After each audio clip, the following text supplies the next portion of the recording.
অসম চৰকাৰৰ সিদ্ধান্ত যি সিদ্ধান্ত মতে নাগৰিকসকলক আৰ্মছ লাইসেন্স দিয়া যাব বন্দুক দিয়া যাব যথেষ্ট নিন্দনীয় এয়া হ'ল অসম চৰকাৰ গৃহ বিভাগ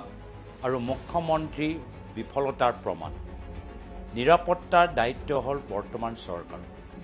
চৰকাৰক উত্তৰ দিব লাগে যে এনআৰসি ক'ত গ'ল অসম চুক্তি ক'ত গ'ল যেতিয়া আমাৰ প্ৰদেশৰ ভিতৰত ফৰেনাৰ্ছ ট্ৰাইব্যুনেল জৰিয়তে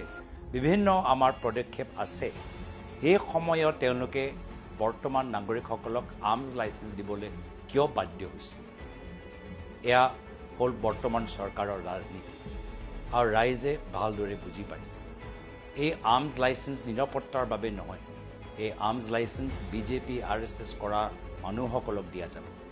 কয়লা বালি সুপাৰী সিন্ডিকেটসকলক দিয়া যাব যাৰ ফলত এইসকলে এটা নিজৰ ব্যক্তিগত আতংক সৃষ্টি কৰিবলৈ মুখ্যমন্ত্ৰীৰ পৰা এতিয়া আৰ্মছ লাইসেন্স আৰু বন্দুক হ'ব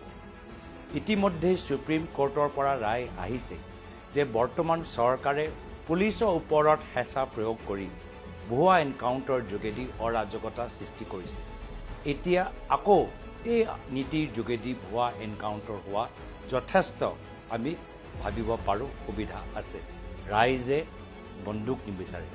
ৰাইজে চাকৰি বিচাৰে ৰাইজে গাঁৱৰ ভিতৰত শুদ্ধ খোৱা পানী বিচাৰে